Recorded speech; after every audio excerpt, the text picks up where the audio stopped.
leadership is the biggest hindrance to African progress. And the way to solve it is going to be through the church, but not in its current state of leadership.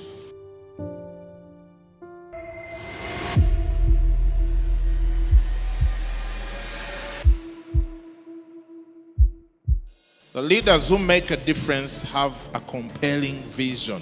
Leaders who make a difference produce results, not reasons. Leaders who make a difference build winning teams. Leaders who make a difference overcome incredible obstacles. Leaders who make a difference follow other leaders. Leaders who make a difference create, manage resources well. Transform the Leaders Gathering. Grab your early bird ticket now.